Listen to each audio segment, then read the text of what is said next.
said, tell me about this mustache. So I'll tell you that this if first of all, have you heard of Movember? No, I have not. Okay, many people have not heard of it. So maybe it has a PR problem. I don't know how many years it's been going. It's been more than 3. I mean, I feel like it started, maybe I should actually look this up instead of guessing. Let's just see here. Movember, when did it start? It started in 2003. Okay, so it says it's 20-year anniversary of Movember is this year. I had no idea.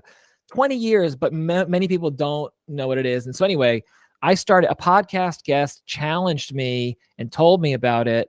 And it's basically where you grow a mustache in the month of November as a conversation starter to raise funds for men's mental health and for testicular cancer and prostate cancer. And so, because when people who normally don't have mustaches, I'm definitely a guy who doesn't normally have a mustache. My wife can't wait until December 1st comes and I can shave this off, but it starts a conversation when people say, what's with the mustache? So that's what we're doing right now. And so that's the cause for Movember is men's health, mental health, prostate cancer research, testicular cancer research. And so I've been doing it 3 years. And this year I upped my commitment to it, which is they're like, what are you going to do? Are you going to grow a mustache? What else are you going to do? They said, would you run 60 kilometers or 60 miles to represent the 60 men who lose their lives every single hour by suicide globally? 60 men every hour kill themselves globally. It's so sad. It's very sad. So I said, yeah, I'll do that. And we're here talking today, Marilyn, on November 29th, right? And I have ran 58 miles. I got 2 more miles to go to hit my goal. And so that's why. Thank you. And so that's what the mustache is in a nutshell. So yeah. So and I won't take up more time here because I talk about it on the show and fundraise. But I'm so glad. Thank you for coming on the show and for being here. For folks who don't know, like we crossed paths several years ago on that TV show. I can't even remember what the name of the show is. Like a basic access cable show. Do you remember what it was called? That's a great question. It was 2017. I listened to our old podcast just to get reminded about all that. Yeah, it was Montgomery Channel, and it had to do with couples, I think, right? Yeah, it was like a relationship. Yeah, relationship. Right. The host was Dan Alamazag or Amalazag. I'm probably butchering his name. But that's how we first crossed paths. And then, and we've been connecting in different ways since then. Yeah. You came on the show, as you mentioned, a couple of years ago. You hosted the Spiritual Oneness Summit at Montgomery College. Yeah. Yes. So we're holding, so hold that up. Spiritual Oneness Summit, Reconnect, Rejoice, and Renewal. And that was an event for anyone. Well, you tell a little bit about it. I want to say more. But yeah. Sure. Yeah. It was during COVID, right? Kind of like at the end of it.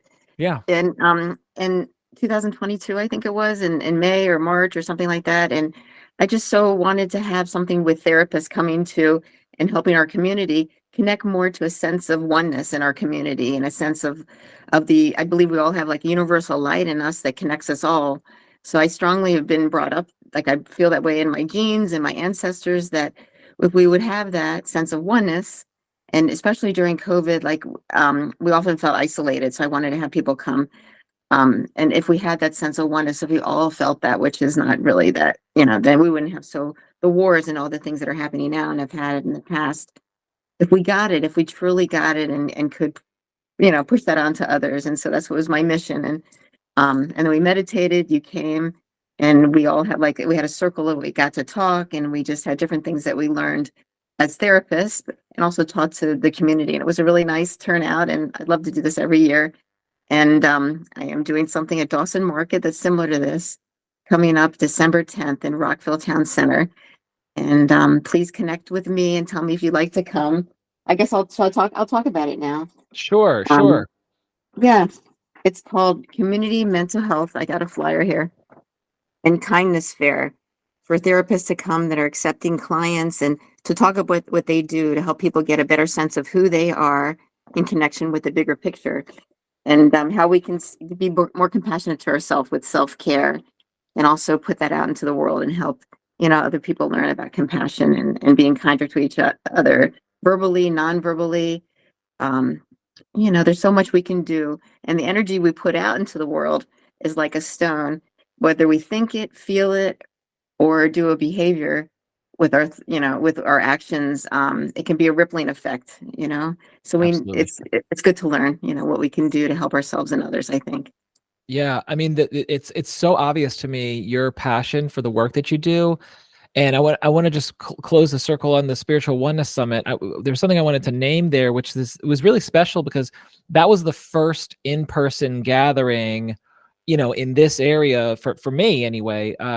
Since when the pandemic hit, there was all these virtual. Everyone kind of, not everywhere in the country, obviously, but where we live, people separated, people connected digitally, and conferences just got moved online, and so it was the first event for in person, and that was really, really special. I'll never forget that because of how it fell into this chapter of my life. And That's nice. yeah, and I just want to, It was hard to be disconnected from others, right? I felt the same way. yeah, and we should talk a little bit. I mean, I'm sure we touched base on this a little bit, at least on the first time that you appeared on the show, but I want to ask you again, Marilyn, what drove you to find yourself in this field? Why this field of this healing work and being a counselor? Mhm. Yeah. Wow, so many things. So a couple things. I don't know how to begin with all this. There's so much to tell you, and we've talked about it. You know me pretty well now. My dad was a Holocaust survivor, and so I wanted to learn how to not. I wanted to learn how to help others in my gut, not bring on any traumas, epigenetic or childhood traumas, into the world, into the next generation. But that's not how it all began. How it all began, I'll tell you the truth, is that I was a basketball coach for my kids when they were in elementary school. My kids are in their 30s now. And Mhm. I didn't know a lot about basketball, but I loved being with kids, and having them get along and making friends with each other. And one mom came up to me, I don't know if I told you this, I probably did, and said to me, my daughter, about her daughter, she said her daughter was terrible at basketball. And I said, everybody's doing fine. I said, the mission of this, the purpose of this, I feel, was to get kids together and have a good time and Mhm. just, have joy with each other. So from that day on, I wanted to teach parents. I don't do it as much as just adults and teens now by themselves, um, on how not to put their agenda on their kids, right? And just love their kids for the way they are and have secure attachment with their kids. Just letting them be themselves. That's been like so important to me.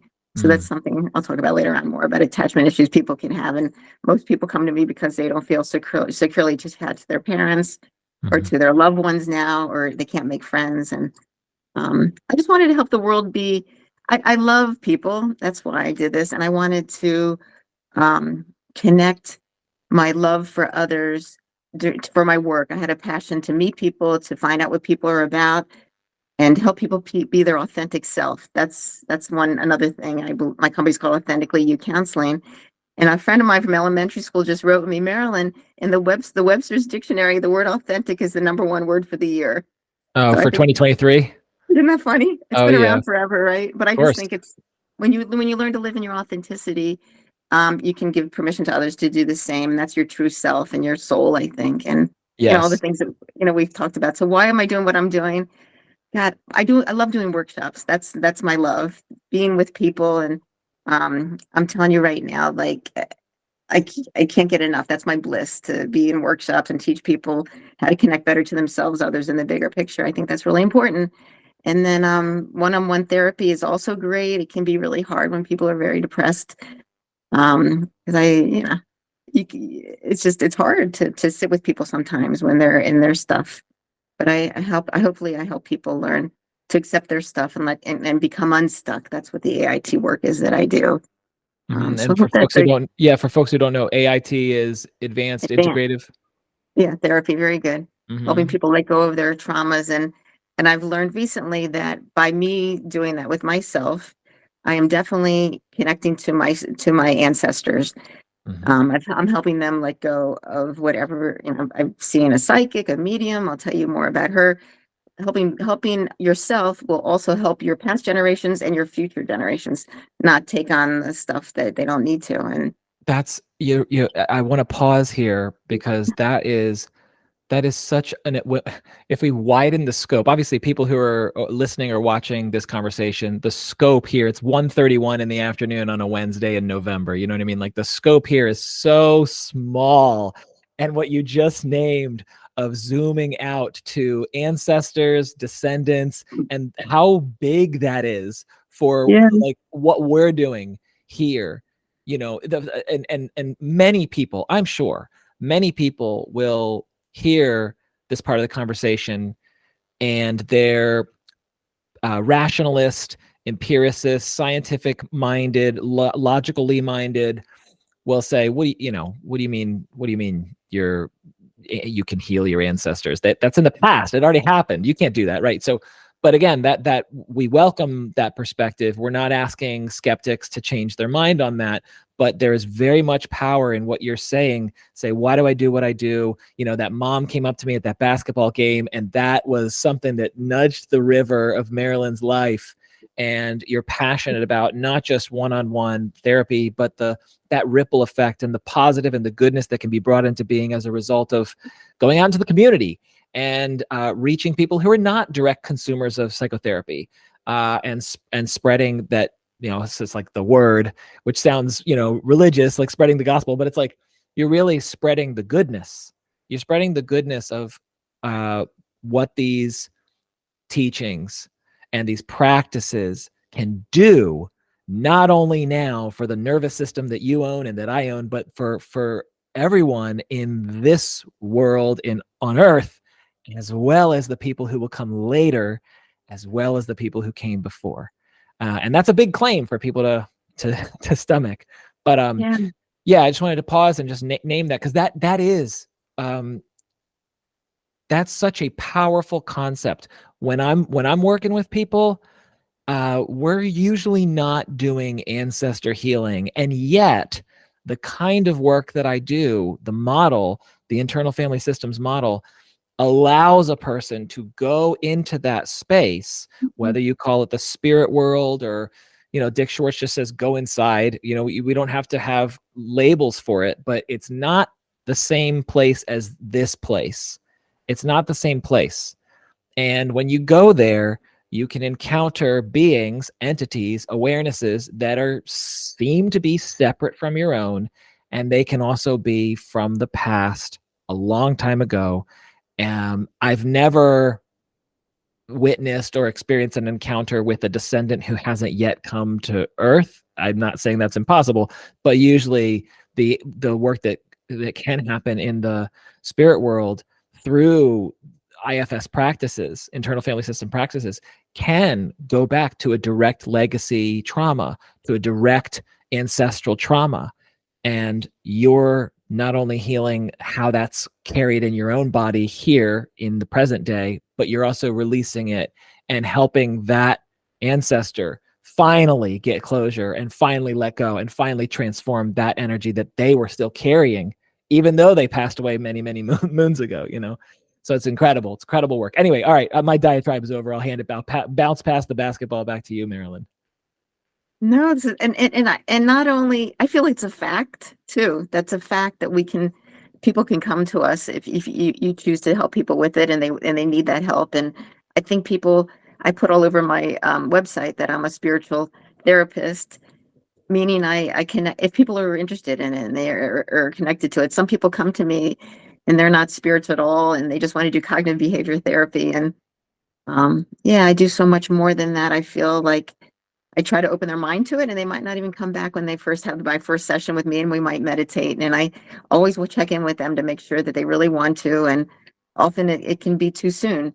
Like you have to be with the right place with the person at the right time. And that takes time to realize what they need, and all that. I'm just trying to think of clients that haven't come back to me because I am spiritual, and others that have seemed like they found their way and they became unstuck. And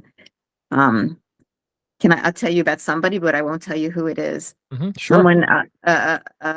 Someone who worked highly up in the Montgomery County school system at a school, during some kind of, it was a gun that was found in some child a couple years ago, before COVID, I think, or after COVID. I think it was before COVID. So there was a lockdown of the school. And so she was traumatized, and she didn't come to me for that reason, but we worked on it, and I helped her, without being re-traumatized again, go to that time and what that feeling was in her body, the fear that she had, and all of that. And she let it go.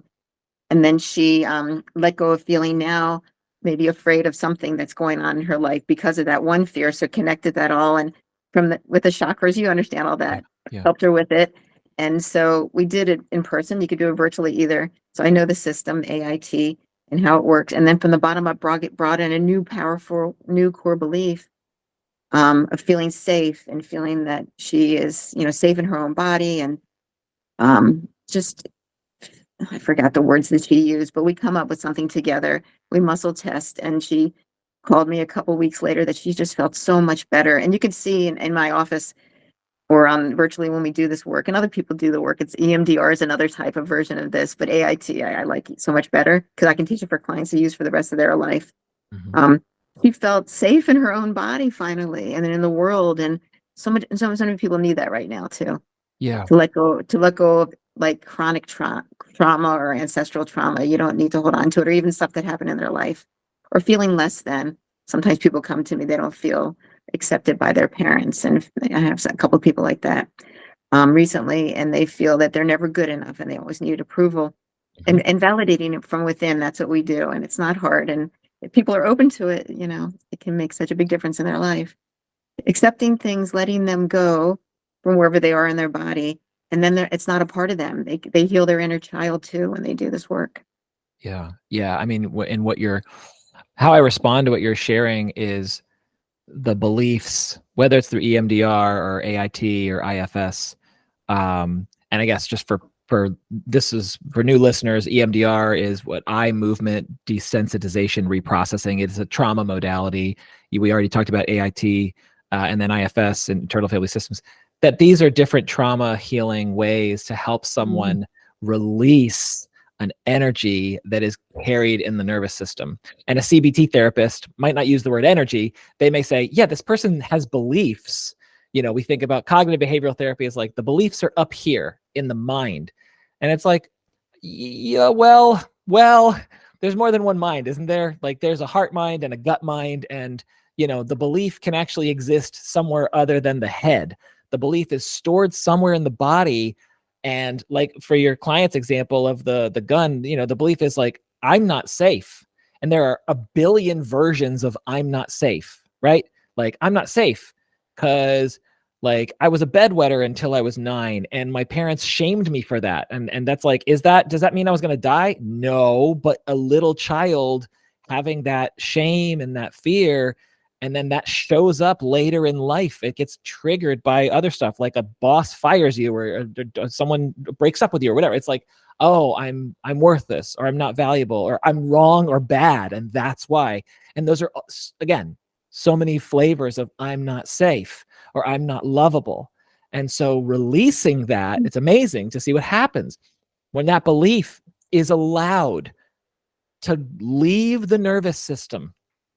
And again, different models will do it in different ways, but the end result, the outcome is, hey, that belief has gotten out or it has transformed. And so it just doesn't exist the way it used to. And then the person feels lighter and freer and more than their actual selves, And I'm kind of curious about, what your clients report when they do work with you and they get healing, and like, what are some of the, like, I don't want to say like testimonials. That sounds too salesman-y, but it's like, what do people report? How do they feel different after they've healed? Like, what are some of the ways they describe that, Marilyn?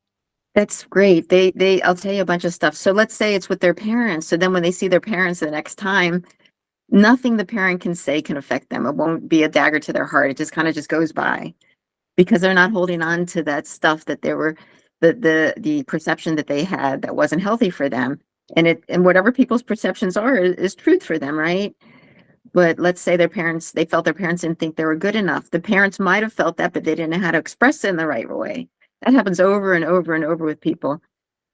Right? So Mhm. perception is everything. I sent you something on that too. Like perception is everything, like a thing that when we learn to change our perception and our body, how our body feels when you see someone, you don't get that ab reaction that people sometimes get when they're with somebody that was dissing them or with whoever. Like everybody felt that way at some time of their life. They felt bullied by a parent or whatever word it was, or by a friend, or that was they thought was a friend or not accepted. People all want to be felt accepted and heard, right?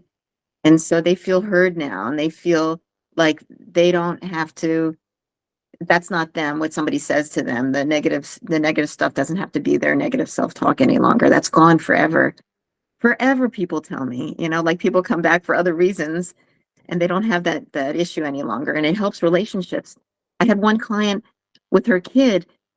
She felt kind of triggered by this little kid that she had, kind of like she felt with her brother growing up. And so she had a hard time connecting to her kid. But when she let go of the brother stuff, then her heart opened to her child because it wasn't there any longer. Mm. Yeah, exactly. So, I mean, this stuff is connected and it's relational. And yeah, thanks for sharing that. Yeah, and Yeah. opening to our hearts, learning to open our hearts first to themselves is so important. And I kind of told you a little bit about the book that clients have told me so much that they've read it, and I'm starting to read it. And I read like half of it. It's called Untethered Soul, and it's Mm-hmm. a spiritual book, but it also gives examples of what to do about our thoughts, feelings, and behaviors, and not to take them as who we are. And it gives examples of how not to do that. And I do these exercises I can do later on, or now with people, the I am exercise to let go of thoughts um, and how we label ourselves as whatever. Some people label themselves, as messy or as Mm-hmm. not. One person said to me recently about themselves, actually, that they weren't a good friend, but they keep on thinking that about themselves. And how are they ever going to be a good friend? It doesn't make sense it's a self-fulfilling prophecy when you think negative stuff about yourself Of and good course. stuff too. And just learning, this is the best, to learn how to let go of things you don't need to hold on to, be tethered to things that are important, and how to open your heart and keep it open to yourself and to others. If someone says something to you, just open up your heart. And if you open up your heart, you won't take on what they say as a trauma for yourself, or connecting to a trauma that you've had, let's say, if that makes sense. Yeah, and for listeners, Marilyn was holding up a book, The Untethered Soul by Michael A. Singer, and you said it was published like Yes, 20 years 20 years ago or ago, 10 to 20 years ago, for sure. like It's 2020. a newer edition here. And it just explains, he says, who are you really? He keeps on asking, who are you? And just to connect to that energy, that light that's within us, and not your thoughts, your feelings, your diagnosis. Mm-hmm. A lot of people are connected to being depressed, anxious, or whatever their diagnosis might be, or what they've done to others is not who they are. There's so much more than that. Yeah, I say we jump into it now. The I am experience. Are you game for that? Yeah, I am. And then later on, we can do the one about the heart math. Sure, sure. Okay. Yeah, I'll do that. I'll do that. And you're going to help me a little bit with that too. Yeah, yeah. I'll be the user for the client experience, or for listeners can do this with us, right? Yeah, and if you want to add any words, I'm going to say to let go of certain things with, your experience. Sure. You're welcome to chime in. Okay. So we're going to meditate a little bit. I do this with people that are ready for it. And so make sure that, any listeners, that you're in a safe place, of course, and that you feel comfortable in your chair. And I first get people to connect to their senses. Put your feet on the ground, feel grounded in the earth below you, your back on the chair. Um, any smells in the room, any taste you might have in your mouth, the temperature of the room on your skin. Get connected to how you feel in your body right now. And that's often good to connect to when your mind is stressed or your body's stressed. And then first off, take a nice deep breath in through your nose. And then exhale deeply and completely, like you're blowing away a feather. The exhale is what lets go of a lot of stress, by the way. And again, breathe in. And then exhale deeply and completely. And a couple things we're going to do with your thoughts, and try not to judge yourself. Thoughts come and go. That's fine. Everything you're doing is just right now. So can you imagine yourself, we're doing a couple things on a little bit of water right now, safe water we're on. And so we're going to take a breath. And as you exhale your thoughts or whatever you don't need inside of you. If you could do this, what would this feel like? Into the water. So you can let go of things you don't need right now within you. And take another breath. And just for now, see these thoughts just go into the river, into the water, into the safe flow of life right now. You can just let go and exhale.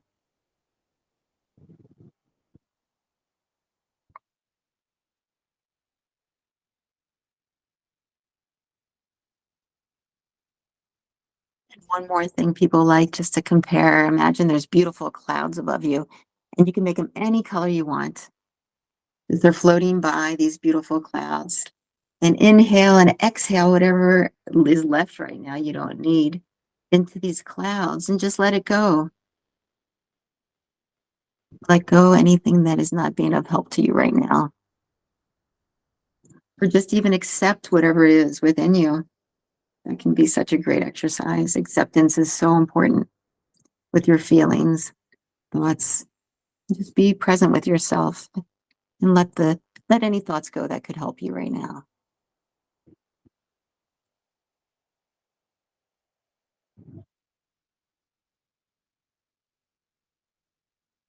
And then we're going to bring some light in, which I always do with people. The universal light can be above you, could be your best self. Take a breath in and bring this beautiful light over your head. It could be an internal resource for you. Bring it down into your shoulders to relax your shoulders, and then bring it into your heart to bring love and compassion, whatever you need right now, into your heart. That's always there, by the way. We have much more control over our stress and what's going on internally and externally, I think, than we think once we get connected to the love and the light and compassion in your heart. In which each exhale, have this light, whatever you want this to represent, grow bigger and bigger.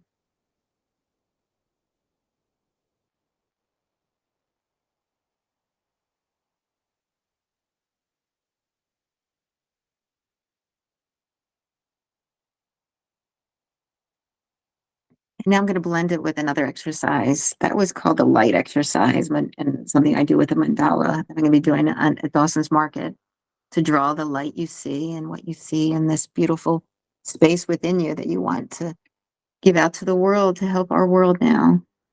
So right now, though, go into your heart and just connect to say, I am. And just imagine, often people put labels to themselves. And I'm going to help you let go of your labels. To say the word I am in your mind, and just, if you could connect in your heart, in your body, to the different parts of you that say I am, your name, take that and put it aside. If you want to do this, make sure you want to put all the labels you have aside of you, and then really feel who you are inside, the essence. So take a breath in and exhale, put your name, and do the same for your gender, for how you label yourself, how you're connected to others in your family, being a parent, a mother, a father, a sister, a brother. All these labels put to the side. Maybe a diagnosis you might have had, put that to the side. Any way that you defined who you are, put all these labels to the side for now. That makes sense to put aside just for now, and you could bring them back if you want later on. And when you're done, Robin, if you could just shake your head up and down that you're finished.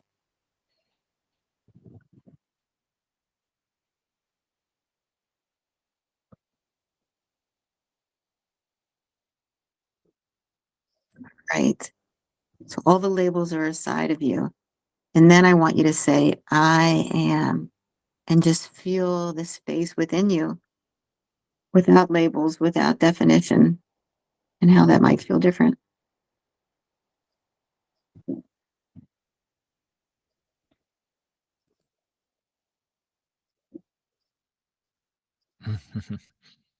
I so I affirmed that I was done, but I there was another one that I gotta get it to Yeah. step aside because the answer was an anxious person, right? So I know that's not who I really am. So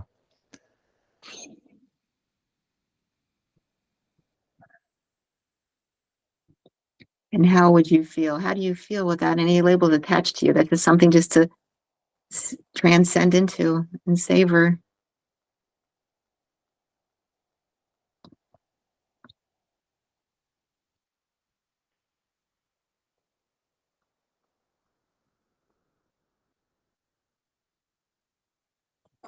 mm.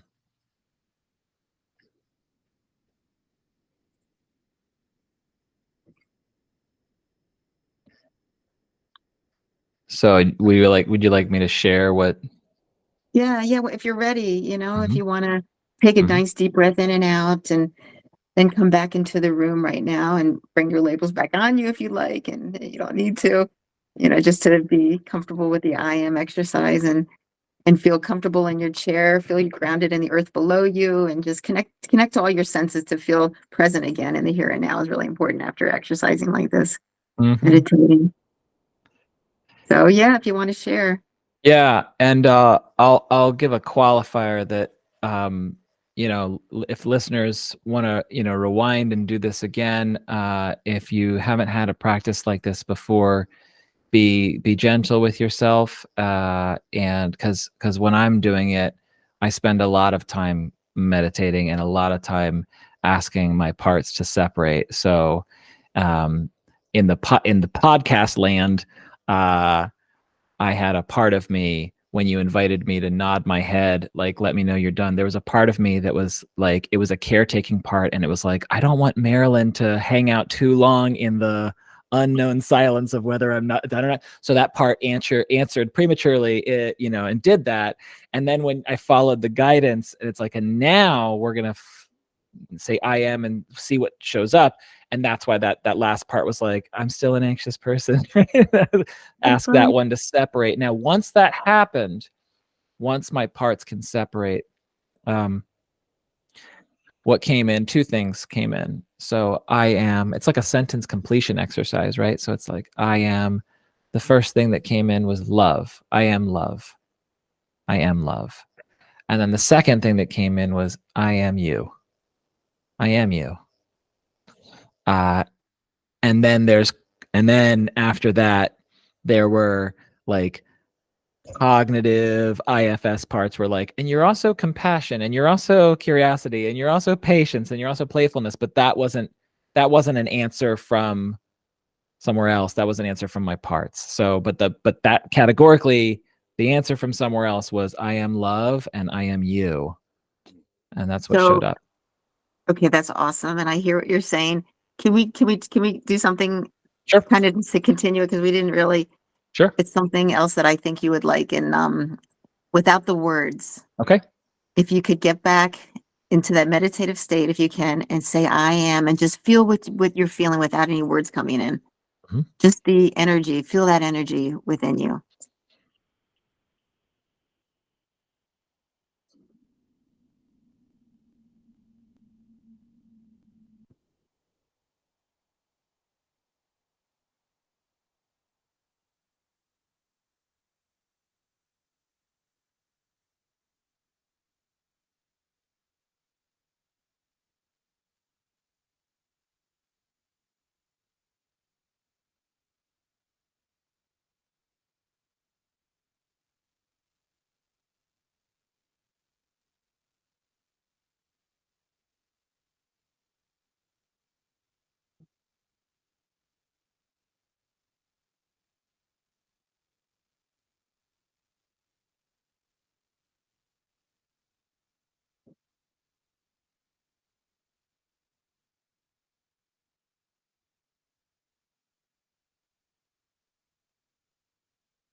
My podcasting part keeps coming in.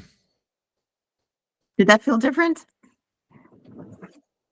I meant to say drop down into the energy within you. Yeah. No, I can articulate for viewers and listeners what I was noticing. But eventually there was a critical mass of podcaster part energy that's mindful of, not like in radio culture, it's like, this is dead air, right? Like the podcaster part of me is like, okay, it wasn't willing to let me hang out in that space too long. But yes, without language, without words to describe, or concepts, I guess that's dropping below the level of concepts. The experience, the felt experience is, the word we would use would be peace, like a peaceful feeling. There's also vibration and tingling sensations that are pleasant. Yeah, and there's warmth. Yeah, so Does that make sense? Like if you say I am and feel that, that's so different than feeling your thoughts or hearing your thoughts, and the disconnecting from all of that. It takes time. I did this originally with Deepak Chopra, and a big thing that he had over at a university maybe 15 years ago in DC, and he explained it all. And he got that whole idea from this book, I believe, because they talk about this here in the I am. So that our thoughts are just that energy observing our thoughts and feelings. So we are observing inside of us what's going on inside of us. And that observation point is, I think, our soul, it's our energy, it's our light. You know what I mean? So when we hear negative things, if we can realize that's our perception, that's how we're observing stuff, and not to feel that we are that observation, that's that ego or whatever anybody would call it, that's not who we are. Right? Does that, I'm kind of going around in circles, I guess, but it's explained really, really well. I am the one who sees. This is what he says. Who are you? He says, I'm the one who sees from back in here somewhere. I look out and I'm aware of the events, thoughts, and emotions that pass before me. But those are not who I am. So that's cool. I love that. Yeah, that's right. And when there's a shift, like let's just contrast the experience of the last thing that I articulated in the prior exercise is I'm an anxious person, right? That is a belief or a thought. It can be considered an experience, which is the conscious awareness that is merged, identified with. In some meditation traditions, they use that terminology, identification, identified with a belief or identified with a thought. That feels different. Like we can invoke that on purpose. I can imagine something that makes me really anxious, and then just say over and over again, I'm an anxious person. I am anxious. I'm anxious. I'm anxious. And then I can notice the body sensations associated with that. And it's a different energy entirely. And so what you're referring to is when that other stuff separates, it's not like you go into oblivion. You're still there. And the essence of who you really are, free from those beliefs and thoughts and unpleasant sensations and unpleasant emotions, is this being that, in IFS is called self, higher self. Wisdom traditions will call it chi or prana or light, love light. Shamans will use that term. So different words to describe the same phenomenology or the same the same is. Yeah. Beautifully said. Yeah. So it's nice when people can get to that point. It's not hard to learn. I think it's important. Well, it's hypothetically it's not hard to learn, but everyone's nervous systems are tuned differently. And as we were talking earlier, we all come from a different lineage of ancestors who have seen some shit, and been through some shit. And so for some people, Right. this might be a lot harder, that they believe that it's a lot harder because they're contending with many, many different beliefs. In IFS language, it's different parts. But yes, it's not as if someone could come to this activity or this exercise and be like, oh, look, I'm too messed up to even get anywhere with that, right? Which is, again, the belief that they're identified with, that they're blended with. And that belief would keep them away from hoping and being open to the possibility that it's also true for them, that it's also their birthright, that they are not exempt, right? Like I haven't released it yet. One day I will. I don't know when I will, but I will. When I did a session with Robert Falconer, a 90-minute therapy session with him, and my parts were saying, I'm too fucked up for this to work, right? That's their belief. That was one, at least one, maybe more. They're like, I'm too fucked up for this. And he reflected back to me like, it's not going to touch you. It's not going to touch you. It's not going to get to you. It's not going to get in you, right? Which is that healing light, that healing energy. So the belief is it won't. And so long as that belief is allowed to take space and allowed to be driving the car, yeah, it won't get in.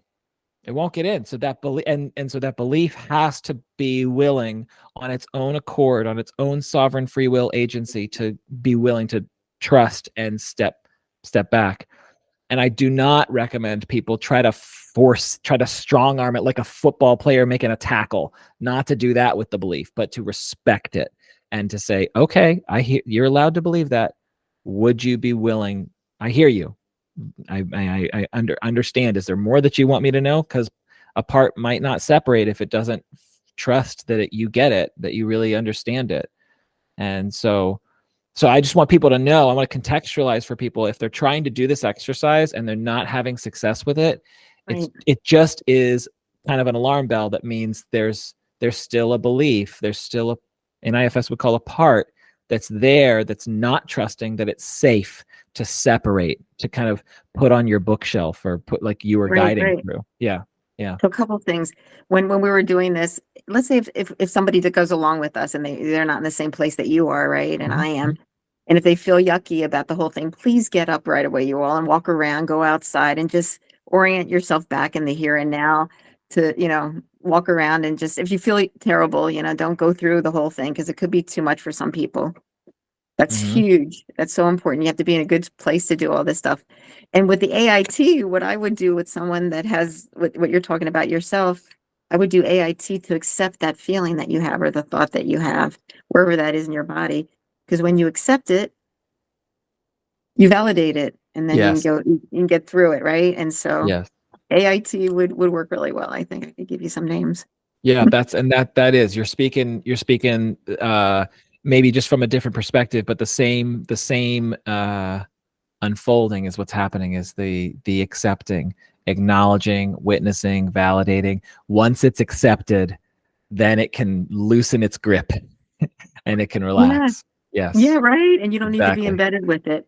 So, so anyhow, let me talk a little bit about the Holocaust. So I've, accepted, my dad felt guilt that he was the only survivor in his family. So I was able to let go of that guilt that I kind of got to me too for that. So more than anything right now, the work that I'm doing, stuff that's happening in Israel, I don't hold on to that at all. Like if I continued my dad's trauma within me now, how healthy would that be to help others? And it doesn't make any sense for me. I let it go. My relatives that have passed, that were killed in the Holocaust, would want me to let all that go and just to connect to the light within me and the good stuff and the love in me, right? And not ever want, I would never ever want to retaliate for anything with anyone or show any malice. It doesn't make any sense to me. So I was lucky to be brought up by someone that was a very resilient and loving Holocaust survivor. You know what I mean? Like not to hold on to stuff that doesn't make sense. Nothing should be held on to, right? Only good stuff should be held on to and cherished, right? Not the bad stuff.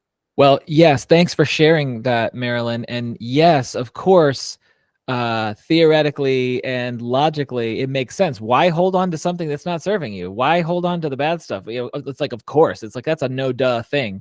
And yet parts will hold on. People have different reasons for why they're not willing or not ready anyway, seemingly not able, but not willing to let go. Some people might believe like, if I let this go, I'll be betraying my family. You know, Right. that's a That's it. common one. Yeah. Right. And so, and you can rationalize, you can be like, yeah, but no, but you won't be betraying your family. It's like that a lot of times that might just make the part holding that belief dig its heels in further and be like, no, no, no, no, no. I don't trust you. You're wrong. If I can't, it's not safe to let this go. So back to like safety and acceptance and loving this thing inside of you that is not yet ready to let it go, but you're totally right. What we can let it go, and with respect and with patience, once it does get out of our bodies, it makes more space for the good stuff, doesn't it? Yeah, I love that. Yeah. And there's so much more to therapy than just cognitive therapy. Of I course. believe it's very much so somatic to know where the feelings and thoughts and trauma lies in the body, right? From the inside out, healing from the inside out is so important. And yeah. It's true. When we first met, I was a different guy, and I was on that show, and I was talking about John Gottman and the sound relationship house theory and that stuff. And these days, I'm like, my wife doesn't like this idea when I float it by, but these days I'm like, man, I'll keep renewing my license for now. But when people ask what I do, even though I'm technically a marriage and family therapist, I feel more aligned with being a spiritual healer, Oh, uh, which is good. again, I kind of joke like Yeah. IFS is a psychotherapy model, but depending on how you use it, it smuggles in the energy healing, it smuggles in the spiritual work too. Again, if people are open to it, if they're not open to it, that's fine. We show great respect for the boundary, and it's like I'm not trying to like evangelize with your logical part or anything. We're going to meet you where you're at. But for people who are open, they'll see more. They'll experience more. And the reasons why people would be open or not open comes back to trust and safety, you know? And like I still have logical and atheist parts of me, and they've made it very Wow. clear. They've made it very clear to me. They're like, we don't buy any of this. Like, you know what I mean? Like, they're like, don't ever ask me to give up my atheism. And I'm like, okay, you don't have to. That's just not the totality of Robin. That's a part of me who's like, sounds like Richard Dawkins and Neil deGrasse Tyson, these prominent atheists, Sam Harris. Um, Although I don't know if Neil deGrasse Tyson publicly admits to being an atheist. He might sound himself as agnostic, but I Mm. digress. Can we pivot here? I don't. I want to take you away prematurely from what you were sharing about your father. Was there more that you wanted to share, just about your own story, or about epigenetics and intergenerational trauma, anything at all, or AIT? Yeah, Yeah. yeah, yeah, yeah. So something also, things drop into my lap, it seems like at the right time, by the way. So the AIT came to me when I was looking for, so I believe it came from above. I was just thinking, I need something to help people that experience chronic trauma and epigenetic trauma when I first began as a therapist, like around 2009, 2010. And so a friend of mine from Johns Hopkins, I went to school with, texted me, emailed me, I don't know how, whatever she did, and said, I have this great AIT class for you to take about chakra work. And I thought, this sounds crazy to me, BS, that doesn't Uh-huh. resonate in me at all. I don't get it, but I'd like to learn about it. And so I did it. It was Mother's Day weekend. My kids came to see me. They're very young at the time in Virginia. I spent the weekend with a friend in Virginia and went for like 3 days, full days, and learned how to let go of things for myself. And as I said before, when I learn techniques, I have to try them on myself first to make sure I like them, and I use them for myself because then I feel that I can teach them to others, that I'm Mhm. more ethically and tuned and reliable, and just, I got to know for sure it works before I do it. And so I did let go of the ancestral stuff, some of it, and I still do that to this day. Um, and then something new, I just became a grandparent, a grandmom Mhm. 2 weeks ago, which Robin, I was listening to her Congratulations. talk. Thank you. You said you couldn't wait to one day you'll be a grandparent, right? I told you, this is all just grandparent training school. What I'm doing every day of my life is training for grandfatherhood. Oh my God. I'm not, yeah, That's go Wait, I ahead. love that. You must have parents that love your children or something, because how would you know this? I It's like the best joy I think I felt. Like I usually wake up most mornings and think I can't be any happier, but Mhm. thank God I'm a happy person. So, but having this kid in my arms, it reminds me of what it was like to hold my daughters. Oh yeah. And I feel my parents with me deeply, just Mm, I thank Rachel, my daughter, for having this beautiful baby that's been named after my dad. Oh my God. It's like, it's crazy. And to see my kid being such a great parent mhm. and her husband being the best husband to her is just like, it's just beautiful. I spent like almost a week with them right after the baby was born, and it was just so much love, and oh my gosh, it's just the best joy if you can only imagine. So, anyhow, so where'd I go with this? Okay, so what dropped into my lap, I remember now, is what's it called? Attachment issue training. So we don't learn enough about this. I didn't learn enough about it at Johns Hopkins, but everybody has an attachment style or that they got from the parents. Secure attachment is very rare. That's the best. Mhm.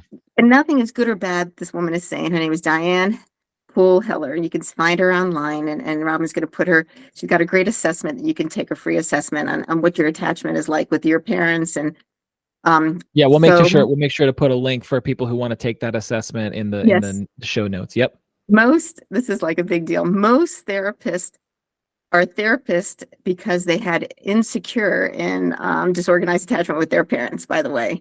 Hmm. So I had a little bit of that with my mom who had some mental illness. So I'm sure that I passed some of this down to my kids. So I wanted to learn more about it.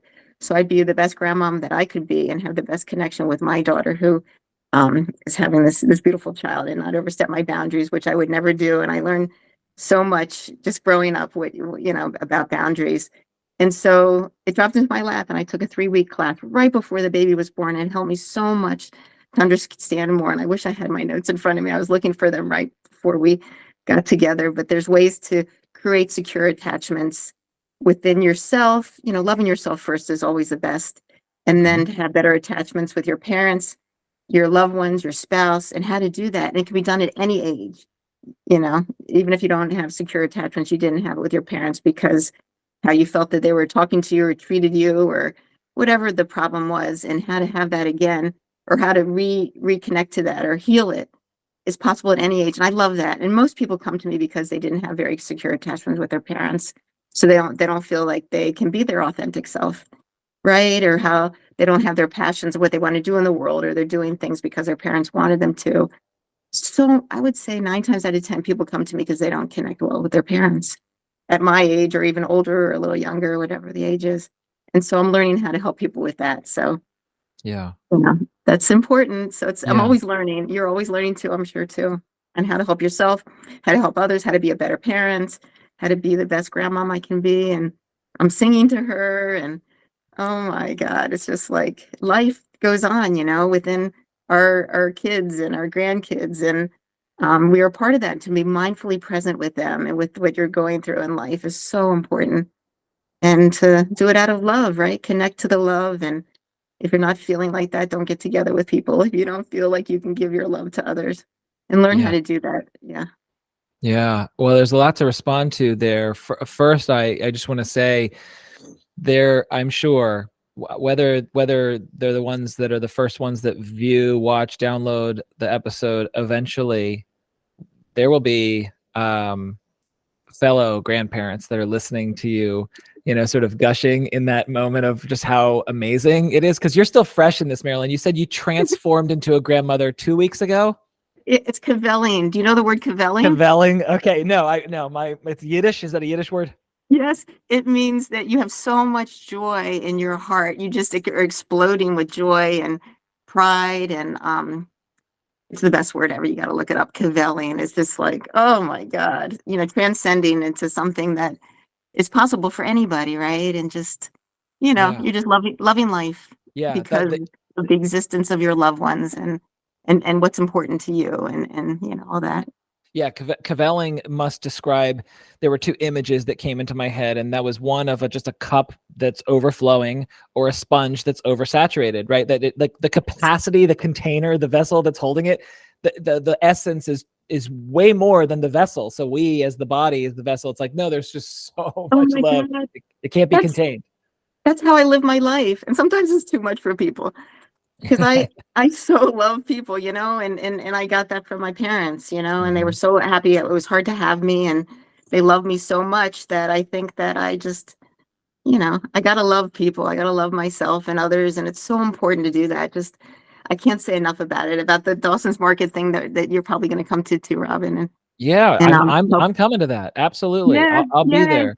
Yeah. Yes, and teaching others how to give love to themselves and in the world, and I'm gonna give worksheets about it and teach a bunch of different techniques. And someone's gonna do essential oils, so she's gonna be charge a little bit of money to do essential oils that go with each chakra that maybe people need help with. And she's a licensed therapist in Maryland too, and yeah, so people will be there to give out their information if people need therapy or a loved one might need it. Who's accepting clients and um, yeah, just to be able to find peace from within, connect better to yourself from within and find peace from within so you can connect better to others in a more peaceful way is so important. Yeah. Well, there's a couple other things that you said a moment ago that I wanted to respond to also when you were talking about Diane Pool Heller and attachment and just how you experienced grandmotherhood and well, you talked about therapists. A lot of therapists have different attachment styles, disorganized or anxious or avoidant. There's a joke. I mentioned my work with Robert Falconer. He's a former guest of the show, and I don't know if he takes credit for it, but I read it in one of his books where he's like, yeah, therapists are the ones that are so fucked up that we need to spend 40 hours in therapy every week, right? Like, which is obviously just a playful way of saying when people go to therapy, they're the consumer. They're going, once a week or whatever. And yet therapists are in therapy with people in that healing space, right? And we're wounded healers. Of course, we all carry stuff. And therapists, if they're, practicing responsibly and ethically, they're doing their own work.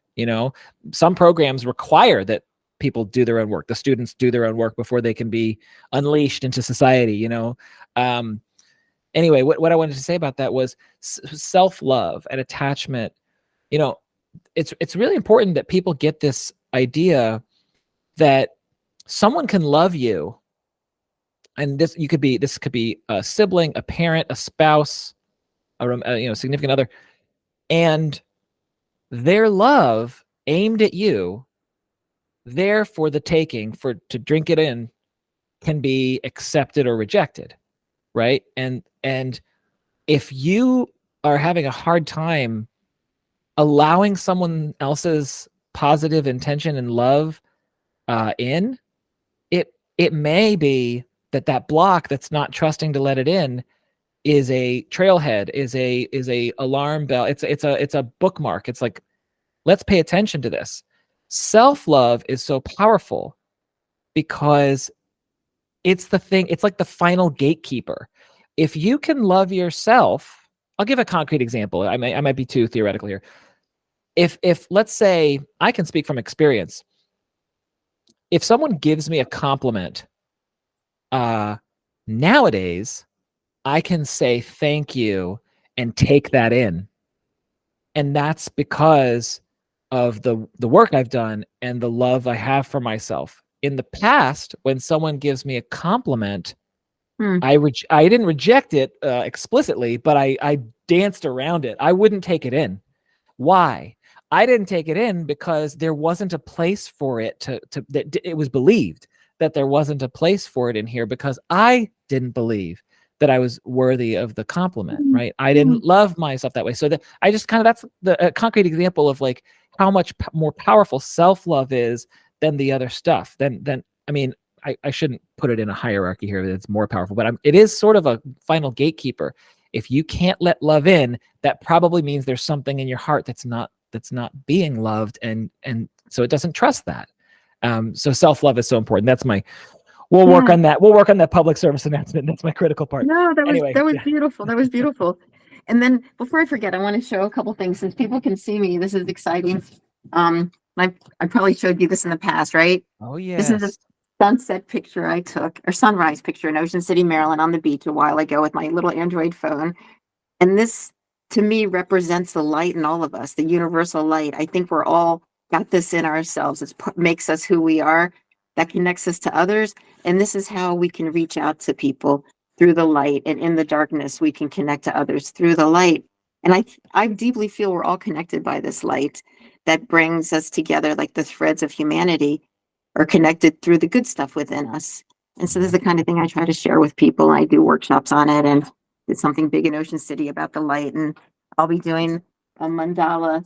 I give everybody a mandala at our thing at Dawson's Market, and I explain what mandalas are, and it's a heartfelt meditation. And this is something people can take with them, even blank ones, to make, to share with family.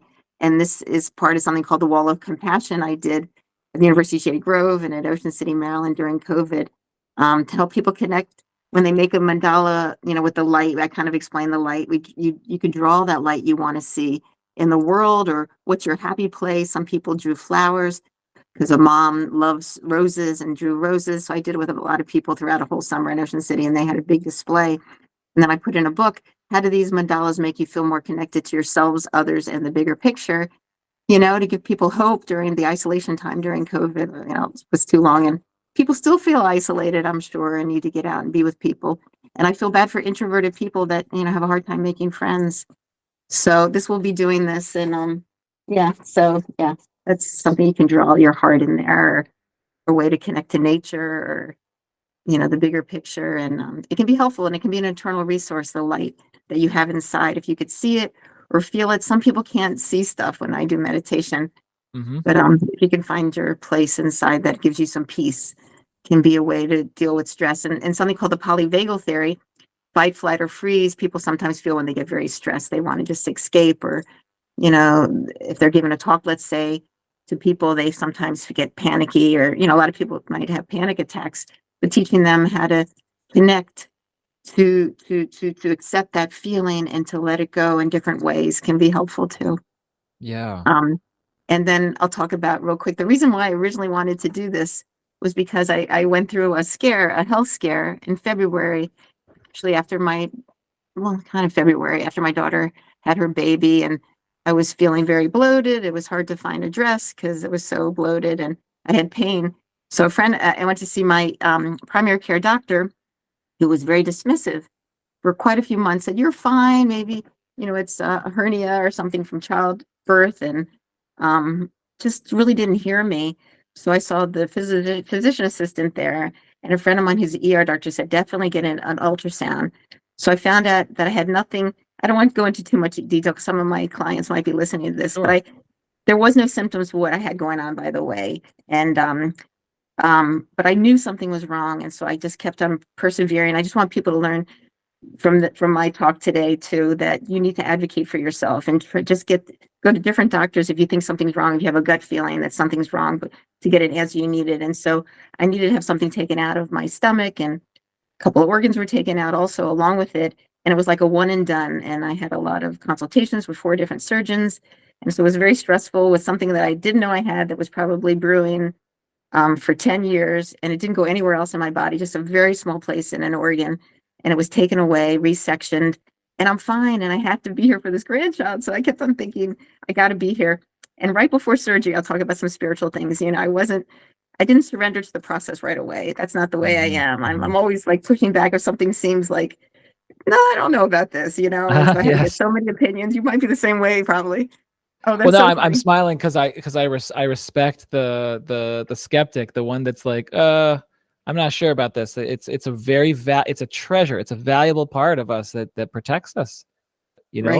Right. But I needed to let go of that, right? I needed to like be open to trusting someone who I didn't know, who was not so warm and fuzzy, the surgeon. So I tried to find a warm and fuzzy surgeon, but I came back to the original one, who was the best and the youngest, by the way, and did the most invasive surgery, but yet didn't find anything. And it made me feel I had more peace of mind after I did the surgery with him.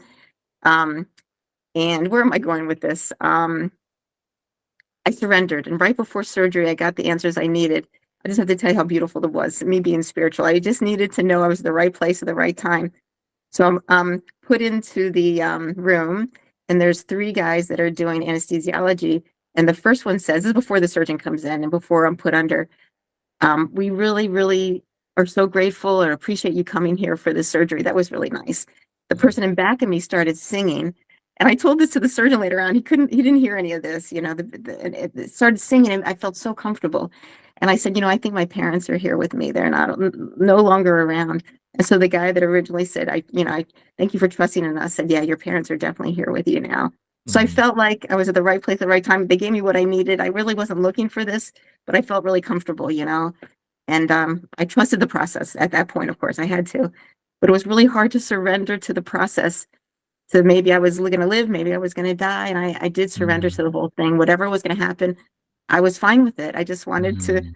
get to the other side of the whole thing and feel well, and everything's been fine. I'm fine. I'm perfectly healthy, and I just still have, like, every so often for 3 years, every 6 months, get these CAT scans, and I know I'll be fine. It was weird. It's just the guy says bad luck, but I think it was from pushing down a lot of emotions when I was younger. That's where I think it all Mm. came from. This is my gut feeling. Uh-huh. Well, I'm very open to that, that there are absolute downstream negative consequences as a result of stuffing stuff down, from pushing stuff down, from rejecting stuff, from not listening to stuff. Yeah, Absolutely. I had to Absolutely. be I had to be really happy. I had parents that went through a lot growing up for themselves. They were great with me, but I would be the person coming home from school and just being so happy and telling them all these things and being their light. So I really couldn't go to a place of ever being depressed at all or being sad. And now Mhm. I've learned that's okay to feel all your feelings are really Yeah. okay. But if you feel the sad ones and depressed ones for too long, you need help, right? Or the anxious ones, they're getting in your way of doing things or ruining relationships, let's say. You need help for that. And yeah, that's my little soapbox of why I wanted to do this podcast today. Yeah. No, thank you. Thank you for sharing that. And it's as always, there's lots of stuff I want to respond to. Um, First of all, I just want to just compliment the clinic that you got this operation done at. How good of a fit it was for you, that you were able to feel safe, and also to comment on, it's not easy for parts to relax and surrender. Not easy at all, which is why it's useful to practice, practice, practice. I think what's the name of the guy? I'm gonna forget it now, but he writes a book on death and dying, and he says, don't wait till the last second to do the work of a lifetime. Practice, practice, practice. He's the five invitations. Frank Ostaseski is his name. And then Bob Falconer has a meditation, a dissolve meditation that he does on his YouTube channel, and he's like, it's always a good thing to practice dying. It's always a good thing. Yeah, because we're gonna transform. We're all gonna, and people call it death. I like to conceptualize it as transforming, because people's idea of death is, well, not always, but that death is either a transformation, and or some people say death is the end, right?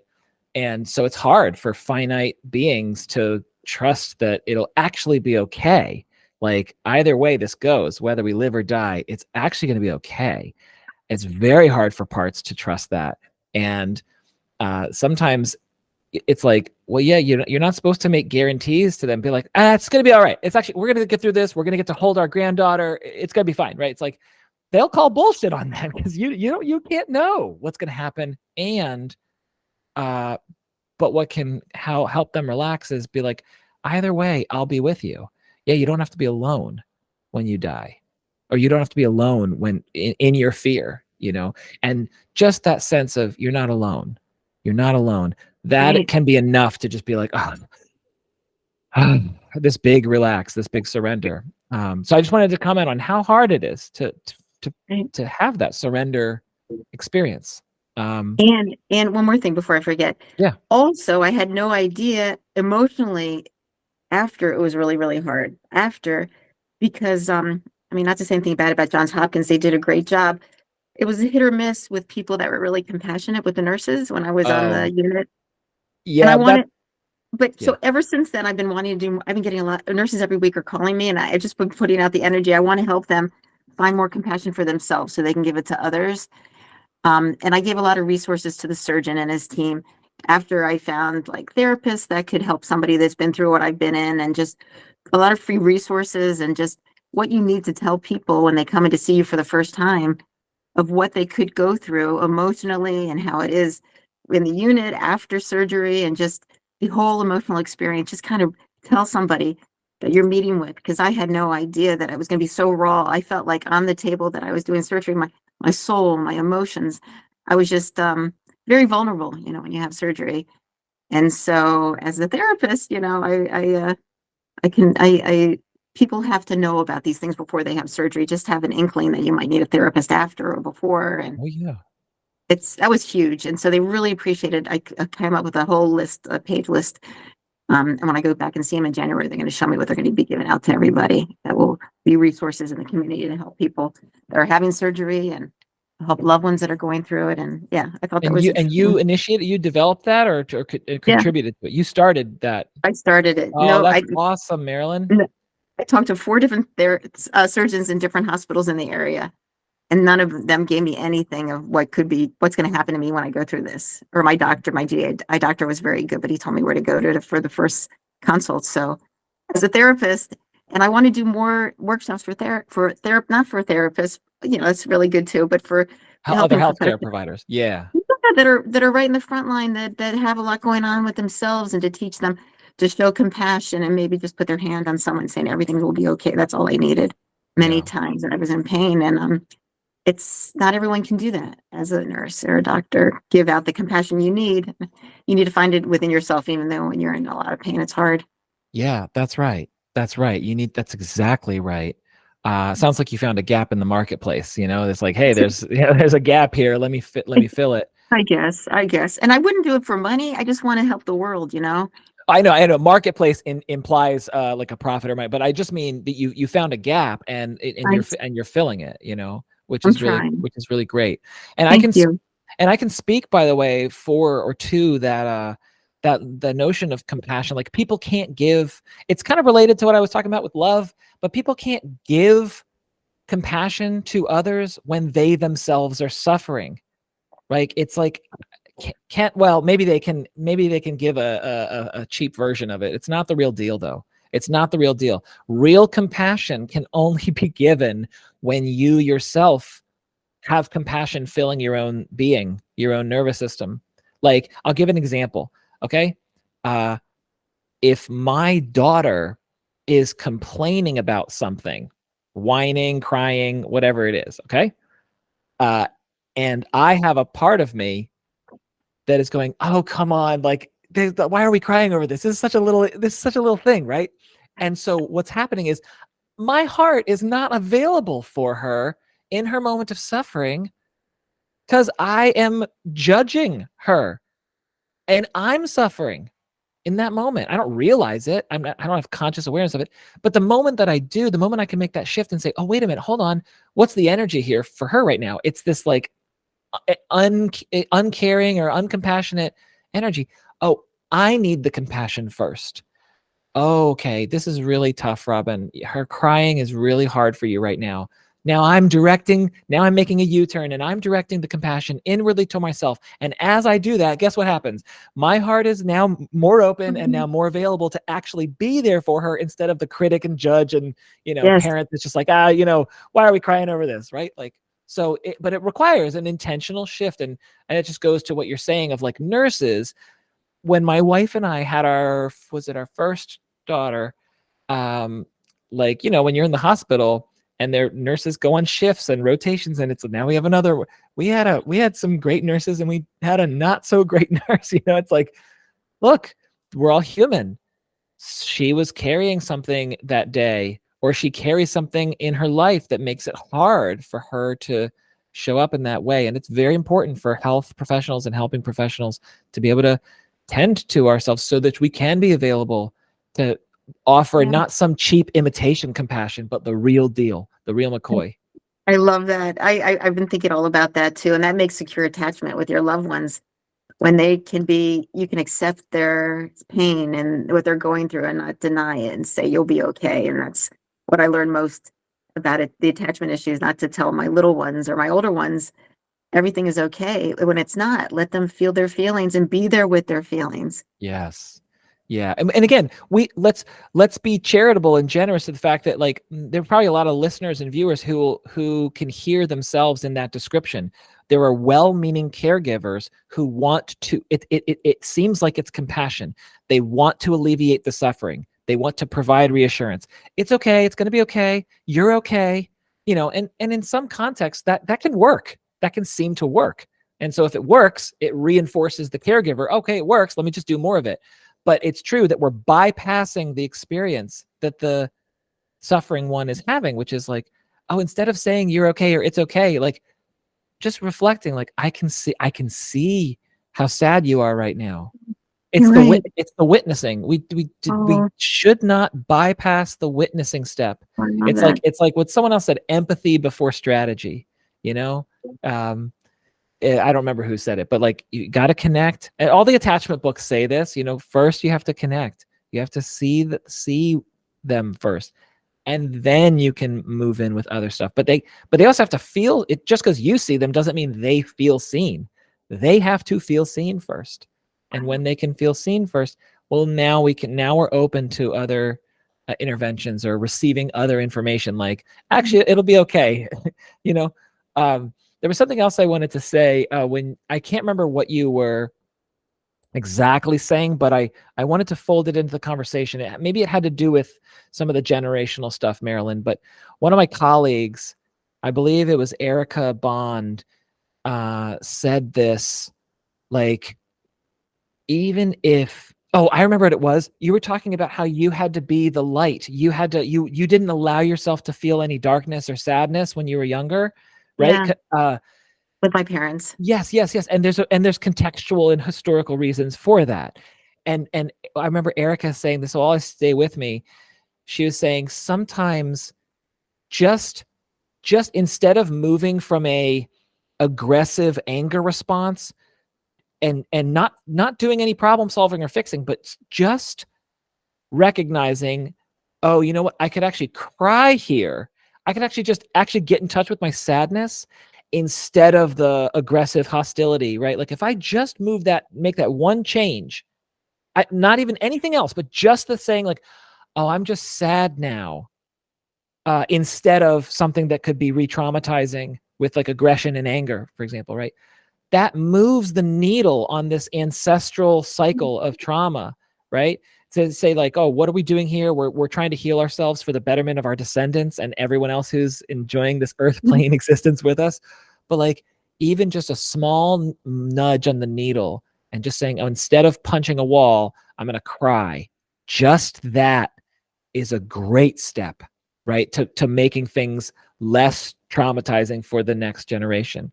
And I think the reason why that probably resonated with me, this guy, is because of my relationship with anger, which is to like suppress it, right? Which is to say like, oh, when I was little, anger was really scary to be around. So I definitely don't want to do that to my kids. So when I feel anger, what will I do?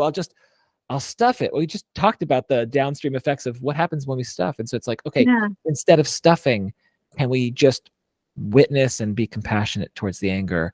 And then when we do, guess what's right under the surface? Like sadness, suffering, like, oh, I can't do it, or I'm not good enough, or whatever, whatever the beliefs are. Yeah. Often depression turns inward becomes anger.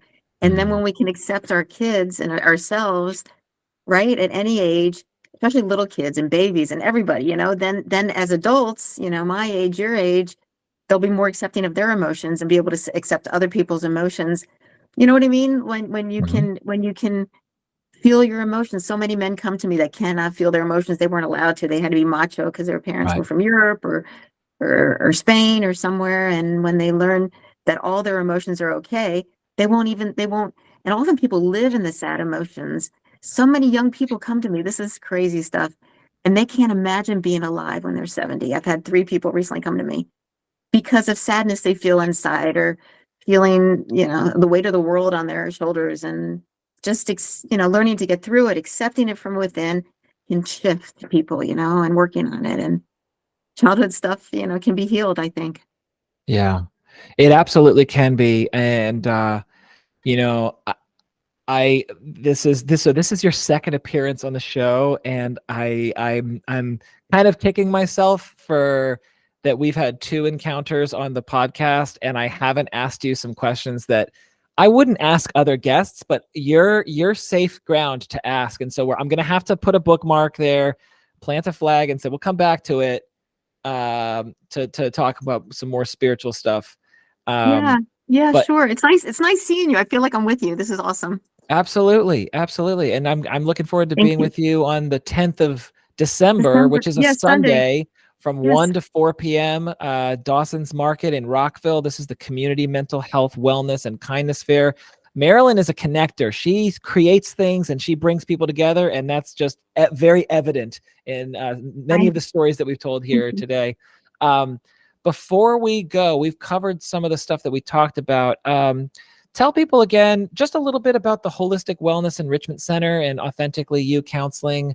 Um, just tell people about who you see and what you Okay. specialize in, and kind of one more Yeah. time for folks. Thanks, Robin. Yeah. Well, taking a breath here. So we talked a lot about, we should do this more often, Robin. This is so much fun. Please. Yeah, absolutely. I enjoy this so much, and it's great talking to you.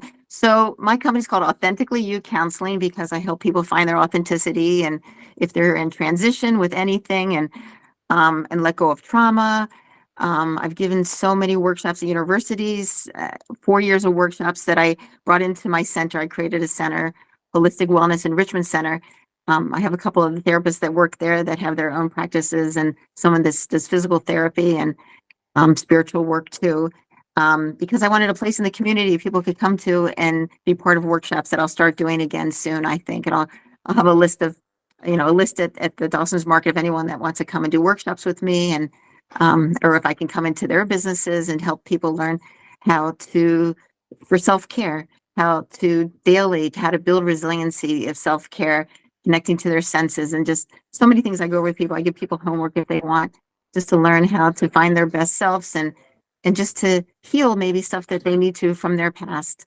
Um, what else can I tell you? I'm a licensed clinical professional counselor. I'm licensed in DC and Maryland. So I see people virtually from DC, and I accept Care First, Blue Cross Blue Shield, Cigna, Evernorth, it's called now, and Medicare I'll start accepting in January, which I'm really excited about. And if you need any, just call me if you have any questions about what I do and how I can be of help to you or your community.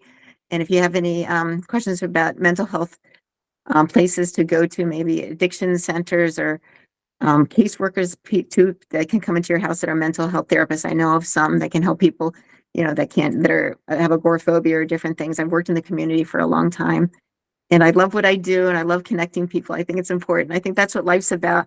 Find people that you want to help, or find people you love and love you back. And that's one reason why I'm here. We're all here. I'm sure to find meaningful connections, and I can help you try to do that and have better connections with your family.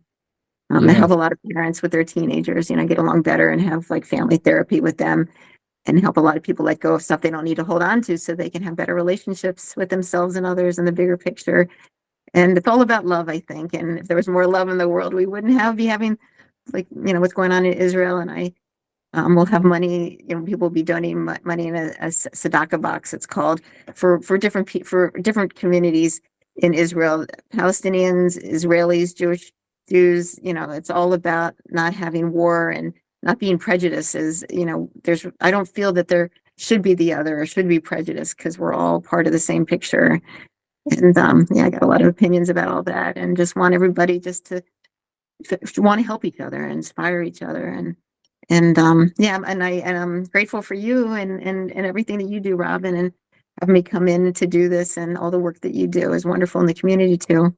Yeah, well, thank you. And yeah, there's one other thing kind of that goes in line with you being a connector. It is all about connection.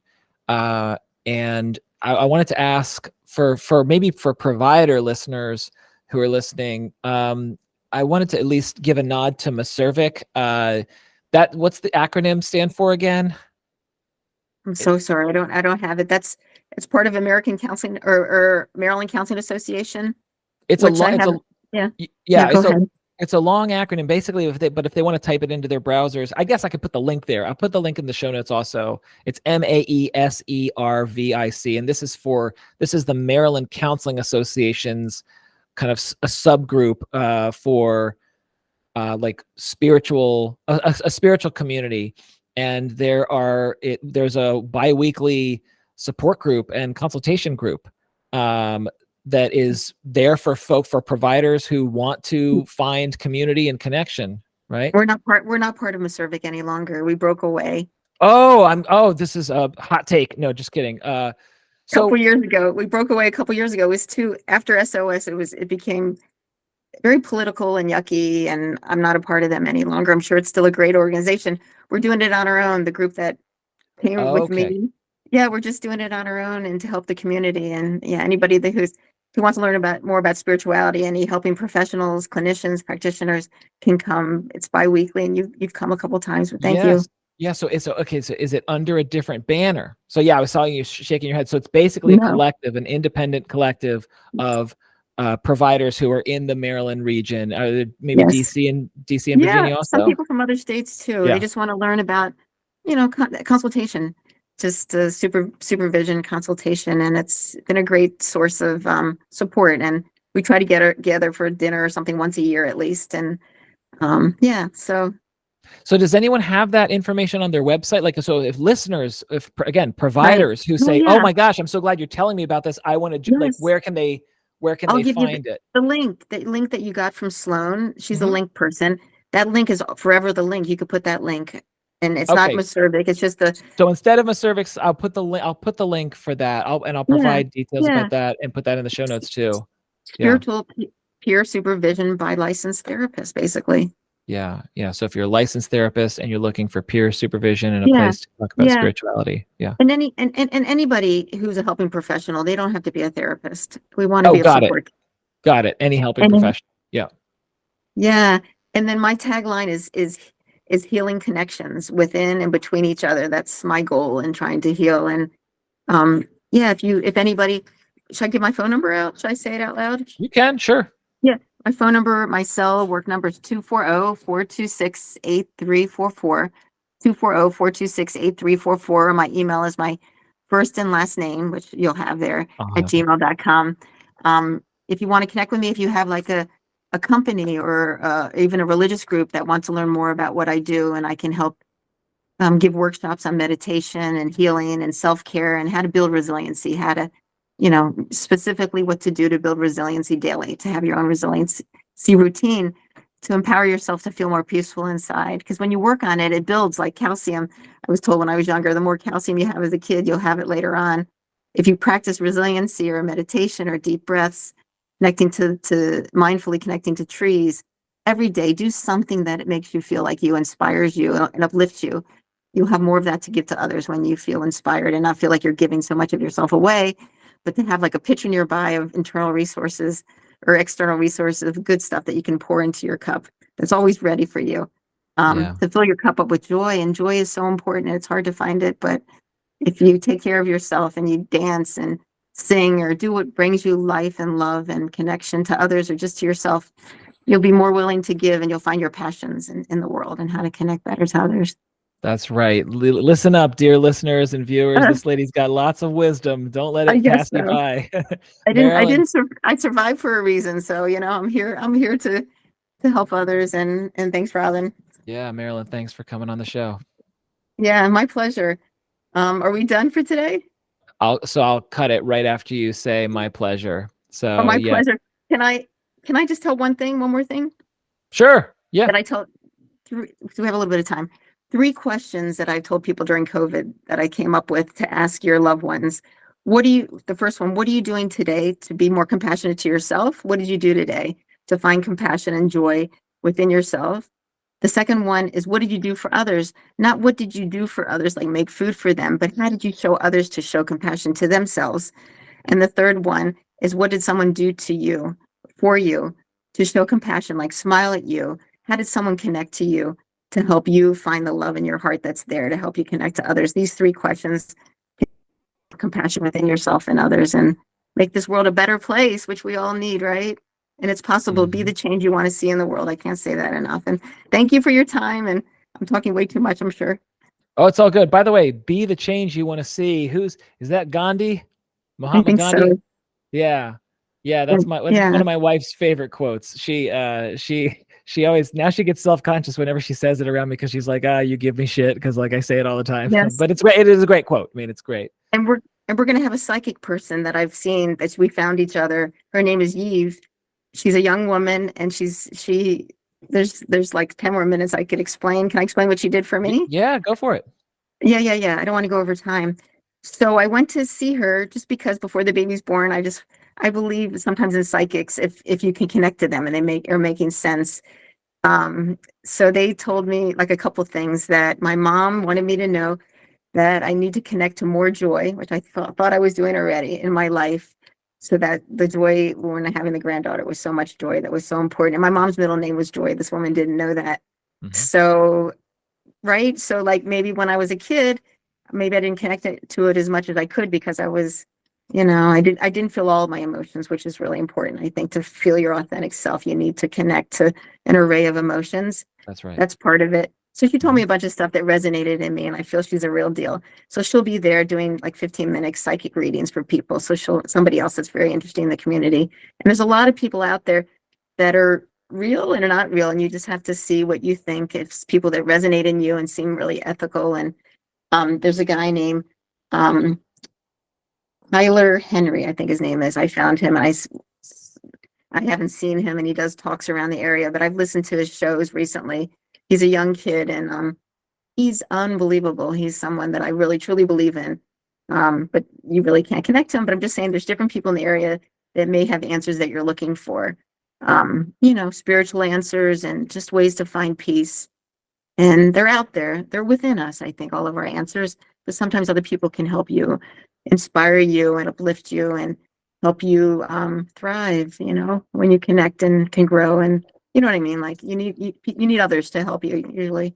Yeah, no, absolutely. It's kind of the analogy that I give when people like there's a difference between taking high amounts of psychedelics by yourself and taking high amounts of psychedelics with people who that's their role. Their role is to help you on that journey. There's a Yeah, big difference. So to not be alone and to have guidance. And I, right, by the way, I agree that the answers are inside, but someone outside of your nervous system can help you unlock those answers right, without wading through bullshit for 30, 40 years. You can do it right. sooner. Why not today? Yes. You can heal today. And the Yeah. psychedelic thing, I don't agree with at all, because what if someone is psychotic or mentally ill, the person helping doesn't realize that and I worked it's a Potomac Ridge. Mhm. It's Advanced Behavioral Health, and people came in because they did too much of stuff and they were like stuck in their Well, psychosis. there's absolutely, it's not, it's something that has to be respected and done in the right way. And absolutely, you are right that it can do damage if it's not done in the right way. And I've had guests on before that carry different views on psychedelics. Yeah, Uh, yeah. And learning to yeah. get high on life, right? And our connection when we're talking to each other, that's just the best. Hmm. We can get high on Hmm. life when you transcend into sunsets, and I'm going to go out and take a walk in the coldness and try to enjoy myself out there. As being here in the moment is so important. And Absolutely. this is, what did we say before? Back in the day, this is the day. Hmm. Right now is the day that we have to cherish, right? That's right. It's kind of like, yeah, what's the best day of your life? Today. Yes. Today. It's Yay. this one. Yeah. Best day ever. I have these little things that say that best day ever. Yeah. Yeah. Thank Okay. you. And I could go on, and I can't wait to see you soon. Likewise, Marilyn, thanks for coming on the show, and we'll see each other on Sunday the 10th. Yeah, and All hopefully right. maybe some listeners will be there too. Yeah. Yeah, I hope so. Yeah, please come and share your love with us, and we'll teach you about finding peace from within and between each other. Okay. All right. I'm looking forward to it. Thank you, Robin. All right.